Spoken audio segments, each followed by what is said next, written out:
دوسرے کی ماں بہن کو ماں بہن سمجھنا، بیٹی کو بیٹی سمجھنا، اس طرح کا معاملہ ہوتا ہے۔ تو محلے میں رہنے والے بھی بالکل ایسے ہوتے ہیں جیسے گھر کا فرد، تو دروازہ بجائے بغیر گھستے چلے آ رہے ہیں، اور پھر چیخ چیخ کے باتیں کرنا اکثر ایسی ہوتا ہے گاؤں کے اندر، اور چھوٹی چھوٹی بات پہ ناراض ہو جانا اور دشمنیاں قائم کر لینا۔ اس طرح کی کچھ چیزیں گاؤں کا خاصہ ہوتی ہیں جو شہروں میں کم نظر آتی ہیں، گاؤں میں زیادہ نظر آتی ہیں۔ تو گاؤں کے اندر ایسی ان کے ہاں ہوتا تھا عرابی حضرات کے کہ وہ کسی کے پاس جاتے تھے تو چیخ چیخ کے ان کو باہر بلاتے تھے،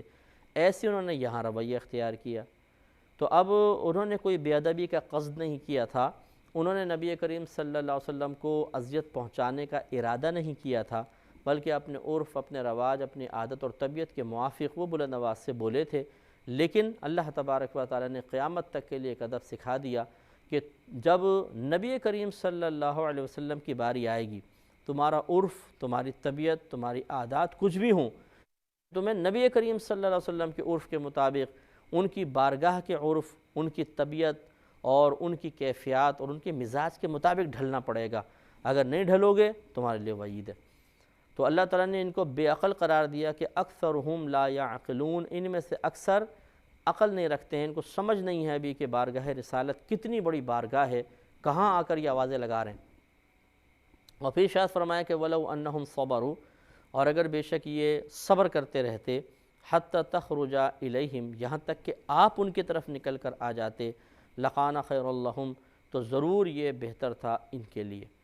لیکن واللہ غفور الرحیم، اور اللہ تعالیٰ بہت بخشنے والا مہربان ہے، کہ چونکہ انہوں نے جان بوجھ کے ایسا نہیں کیا، اللہ تعالیٰ بخشنے والا مہربان ہے، لیکن آئندہ کے لیے ایک ادب سکھا دیا۔ تو یہ ایک ادب ہے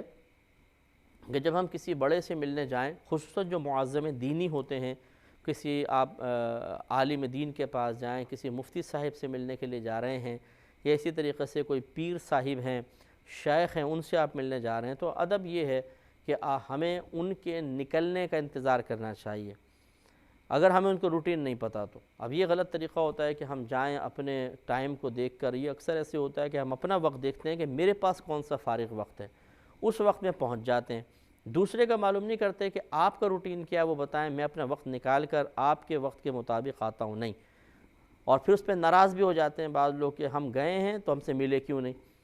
بھئی تو آپ پہلے ان سے معلوم کرتے، ٹائم لیتے، ان کے جو فراغت کے اوقات ہیں اس میں جا کر ملتے۔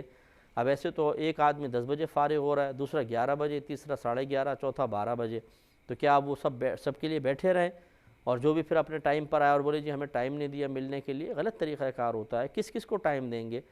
تو آپ تو اپنی سہولت اور آسانی کے ساتھ آ رہے ہیں، آپ نے کون سا اپنی دکان بند کر لی، آپ نے کون سا نوکری چھوڑ کر آئے، آپ کون سا لاکھوں کا نقصان کر کے وہاں پر آئیں؟ تمام دنیاوی فائدے اور نقصان کو دیکھتے ہوئے جب فارغ وقت ملا تو آپ پہنچ گئے۔ تو یہ طریقہ کار غلط ہے کہ اپنے سہولت کے مطابق آنا، اور پھر دوسرے کو کے بارے میں یہ خواہش رکھنا کہ وہ اپنے تمام تر مصروفیات، تمام تر اپنی کیفیات اور جذبات اور طبیعت اور مصروفیات کو ایک طرف رکھ کر ہمارے استقبال کے لیے حاضر ہو جائے۔ یہ غلط طریقہ ہے۔ اللہ تعالیٰ نے ادب سکھایا کہ ان کے لیے بہتر یہ تھا کہ صبر کرتے رہتے، یہاں تک کہ نبی کریم صلی اللہ علیہ وسلم خود ان کے لیے باہر تشریف لے آتے۔ جیسے سرکار ظہر پڑھانے آ نہیں تھا تو چاہیے تھا کہ یہ مسجد میں جا کر بیٹھ جاتے، انتظار کرتے اور سرکار باہر تشریف لاتے۔ تو یہ ایک ادب اور احترام ہے، ہمیں بھی سیکھنا چاہیے کہ جب ہم کسی بڑے شخصیت سے ملنے کے لیے جائیں، خصوصاً جو معظم دینی ہوں، تو پھر ہم انتظار کریں ان کے باہر آنے کا، وہ آئیں تو ان سے ملیں، ورنہ نہ ملیں۔ اور تو اب یہ دیکھیں یہاں پہ اب چونکہ معاملہ بڑا نازک ہو چکا ہے، دین اور دیندار، ان دونوں کو ہم حقارت کی نگاہ سے دیکھنا شروع ہو گئے ہیں۔ تو کسی ایم پی ایم این اے سے ملنے جائیں گے تو گھنٹوں باہر بیٹھے رہیں گے، جب وہ نکلیں گے تو ان سے ملاقات کریں گے، ورنہ یا پھر وہ اس سے کہیں گے چوکیدار سے، یا تھوڑا سا مجھے اندر پہنچا دے بھائی، کسی طریقے سے میرا ذکر کر دو کہ وہ بلا لیں۔ ایسا نہیں ہوگا کہ دروازہ دھڑ دھڑ جا کے پیٹیں، کیونکہ خوف ہے کہ ناراض ہو جائیں گے تو جیل میں بند کر دیں گے۔ لیکن ایک عالم دین، ایک فتویٰ دینے والے مفتی صاحب یا عام جو پیر حضرات ہوتے ہیں، ان کی کوئی ویلیو ہماری نگاہوں میں نہیں ہوتی، جب چاہیں پہنچ جائیں اور جب چاہیں دروازہ بجا لیں، اور انہیں ہمارا استقبال کرنے کے لیے آنا چاہیے۔ نہیں آئیں گے، عقیدت اپنے گئی دائیں بائیں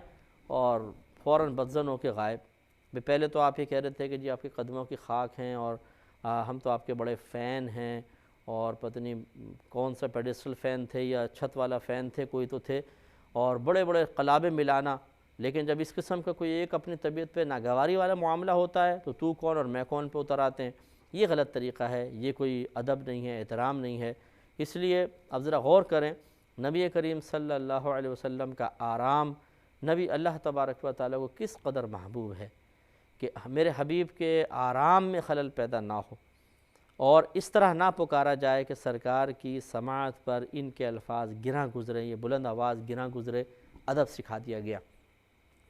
تو اس سے پھر یہ غور کریں کہ جب اللہ تبارک و تعالیٰ اپنے حبیب کریم صلی اللہ علیہ وسلم کی نیند تک میں خلل پڑنا پسند نہیں فرماتا، وہ بلند آواز پسند نہیں کرتا جس سے سرکار کی سماعت، سرکار کے کانوں میں تکلیف پہنچے، کانوں کو تکلیف پہنچے اور آپ اس کو ناگوار سمجھیں، تو سوچئے کہ پھر اگر کوئی شخص معاذ اللہ ثم معاذ اللہ قصداً نبی کریم صلی اللہ علیہ وسلم کے ساتھ برا معاملہ کرے، آپ کی شان میں جان بوجھ کے گستاخیاں کرے اور آپ کی ذات میں نقص کے پہلو تلاش کرتا رہے اور اسے لوگوں کے سامنے بیان کرے، ایسے بھی بدبخت ہوتے ہیں بعض کہ وہ کبھی اچھے کمال، نبی کریم کی فضیلت، آپ کی شخصیت کے اچھے پہلو ان پر نگاہ نہیں ڈالے گا، بلکہ ایسے بھی ہماری زندگی میں لوگ ہمیں ملے ہیں، خود ملے ہیں کہ جو ہر وقت کوئی نہ کوئی نبی کریم کی ذات میں معاذ اللہ نقص تلاش کرتے رہتے ہیں۔ آپ کو یہ نہیں آتا تھا، آپ کو یہ اس چیز کا علم نہیں تھا، آپ یہ نہیں کر سکتے ہیں، آپ وہ نہیں کر سکتے ہیں۔ ارے بھائی وہ کیا کر سکتے کیا نہیں کر سکتے وہ چھوڑیں، آپ کو کیا فائدہ اس بحث میں پڑھنے کا۔ آپ نبی کریم صلی اللہ علیہ وسلم کے اچھے اوصاف پہ نگاہ رکھیں، جو اللہ نے آپ کو انعامات دیا ان انعامات کو محسوس کریں، سمجھیں اور آپ کی بارگاہ سے فیض حاصل کریں۔ صحابہ کرام نے تو سرکار کی عظمت کو سمجھا ہے، جیسے پچھلے پروگرام میں حضرت ابو بکر اور عمر فاروق رضی اللہ تعالی عنہما کے بارے میں کہ الذین یغضون، کہ وہ لوگ جو آواز کو اپنی پست کرتے ہیں، اللہ تعالیٰ نے تعریف بیان کی فرمائی کہ ان کے لیے مغفرت ہے، ان کے لیے اجر عظیم ہے۔ تو جس نے پہچان لیا نبی کریم صلی اللہ علیہ وسلم کو، یہ نہیں ہو سکتا کہ وہ آپ کی بارگاہ میں کوئی بے ادبی کا مرتکب ہو، آپ کا اس انداز سے ذکر کرے جیسے ایک عام آدمی کا ذکر کر رہا ہے، ایسا نہیں ہو سکتا۔ تو جتنے بھی ہمارے بہن بھائی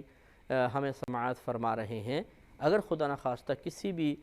زندگی کے موقع پر آپ یہ سمجھتے ہیں کہ آپ نے کوئی سخت جملہ کہہ دیا ہو سرکار کی بارگاہ میں، یا کسی چیز پر آپ کے فعل پر، آپ کے قول پر، آپ کے عمل پر اعتراض کر دیا ہو، یہ بھی ایک بے ادبی ہوتی ہے کہ یہ کیوں کیا تھا، ایسا کیوں کہہ دیا، ایسا کیوں کہہ دیا، ایسے بھی بولتے ہیں بعض اوقات، یہ سب غلط ہے۔ یوں ہی اگر مدینہ منورہ گئے، وہاں پر سرکار کے روضہ انور کے پاس کوئی اس طرح کی بے ادبی کا ارتکاب ہو گیا تو اللہ کی بارگاہ میں توبہ کر لیں۔ اسی طریقے سے اگر کسی ایسے شخص کے پاس آپ بیٹھتے ہیں کہ جو اسی طرح بدتمیزیاں کرتا ہے کہ نبی کریم صلی اللہ علیہ وسلم کا ذکر بالکل ایسے کرتا ہے جیسے اپنے بڑے بھائی کا ذکر کر رہا ہو یا عام سے شخص کا ذکر کر رہا ہو، تو یہ آپ کے حق میں انتہائی مہلک ہے، کیونکہ جب اتنی معمولی طرز سے، اتنے معمولی انداز سے وہ اللہ کے نبی کا ذکر کر رہا ہے تو یہ ظاہر کرتا ہے کہ اس کے دل میں عظمت رسول صلی اللہ علیہ وسلم ابھی تک راسخ نہیں ہوئی ہے، اور جو اپنے نبی کی عظمت کو نہ پہچانے تو یہ عین ممکن ہے کہ وہ اتنی بڑی بے ادبی کا مرتکب ہو جائے کہ اس کے بعد پھر اپنا ایمان بچانا مشکل ہو جائے۔ تو اس لیے کوشش یہ کرنی چاہیے کہ اچھوں کی صحبت میں رہیں، اور جسے ہم نے مختلف آیات آپ کی خدمت میں عرض کی ہیں، ان آیات کو اپنے پیش نظر رکھیں اور سرکار کے قول، سرکار کے فعل، آپ کے عمل، کسی بھی حدیث کو سننے کے بعد چاہے آپ کی عقل اس کی حقیقت کا ادراک کر رہی ہو کہ نہ کر رہی ہو، ایسے بہت سارے احکام سرکار کے مل جاتے ہیں کہ جن احکام کو سننے کے بعد عجیب سا محسوس ہوتا ہے۔ مثال کے طور پر میں ایک مثال ضمناً عرض کر دیتا ہوں کہ جیسے سرکار نے ارشاد فرمایا کہ اگر تم میں سے کسی کے سالن میں مکھی گر جائے تو اس کو ڈبو دو اور پھر نکال کے پھینک دو۔ کیوں؟ سرکار نے خود وجہ بھی بیان فرمائی، اس لیے کہ اس کے ایک پر میں بیماری اور دوسرے میں دوا ہے۔ جب یہ گرتی ہے تو بیماری والا پر پہلے ڈالتی ہے تو تم دوا والا پر ڈال دو تو یہ اس بیماری والے پر کے جو اثرات اس کو زائل کر دیں گے، پھر اس کو نکال کے پھینک دو۔ تو اب بہت سارے لوگ اس قسم کی روایات سننے کے بعد یہ کیا ہے، مکھی کو پورا ڈال دیں، پہلے آدھا پر گیا تھا چلو کچھ جراثیم گئے تو پوری کی پوری ڈال دیں۔ نبی کریم صلی اللہ علیہ وسلم فرما رہے ہیں تو بس ٹھیک ہے، جو سرکار نے ارشاد فرمایا وہ حق فرمایا۔ تو معاذ اللہ اگر آپ نہیں بھی کرنا چاہتے اس طرح، مطلب بالفرض طبیعت آپ کی ایسی نازک ہے کہ کراہت آپ کو محسوس ہو رہی ہو، طنز نہ کریں، اس کے اوپر تبصرہ آرائی نہ کریں، اس کو غلط قرار نہ دیں،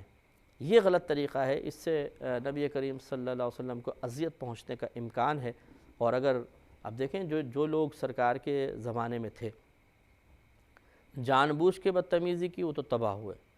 جن سے غلطی سے ارتکاب ہوا اللہ تعالیٰ نے ان سے درگزر فرمایا، لیکن تنبیہ تو نازل فرمائی نا۔ اس تنبیہ سے کم از کم اتنا فائدہ ضرور ہوا کہ وہ رک گئے، ہوشیار ہو گئے اور دوبارہ اس غلطی کا ارتکاب نہیں کیا۔ جیسے اس میں بھی دیکھیں واللہ غفور الرحیم اللہ نے فرمایا، اور اللہ تعالیٰ بہت بخشنے والا مہربان ہے۔ یعنی اگرچہ تم نے بے ادبی کا ارتکاب کیا لیکن جان بوجھ کے تو نہیں کیا، تو اس لیے بہرحال آئندہ احتیاط کرو، اور اللہ تعالیٰ بہت بخشنے والا مہربان ہے کہ تمہاری بخشش ہو جائے گی، گھبرانے کی ضرورت نہیں ہے۔ لیکن آج کل کے دور میں اگر کوئی بے ادبی کر لے، یقینی سی بات ہے کہ وحی الہی کے دروازے بند ہو چکے ہیں۔ اب ہم پر ہمارے سامنے فوری طور پہ کوئی تنبیہ نہیں آئے گی۔ جب تنبیہ نہیں آئے گی، ہوشیار کرنے والی کوئی چیز نہیں آئے گی، تو عین ممکن ہے کہ ہم کوئی بدتمیزی کرنے کے بعد یہ سمجھیں کہ کوئی کچھ برا نہیں کیا ہے، اور اس کے اوپر ڈٹ جائیں، پختہ ہو جائیں، تو یہ ہماری آخرت کی بربادی کا سامان کرنے کے لیے کافی ہے۔ سوچئے، غور کریں، اور اپنے نبی کریم صلی اللہ علیہ وسلم کی بارگاہ کے ادب کو جانیں، اور ہمیشہ اچھوں کی صحبت میں رہیں، باادب لوگوں کی صحبت میں رہیں۔ اللہ تعالیٰ آپ کو بھی اور مجھے بھی توفیق عطا فرمائے، آمین۔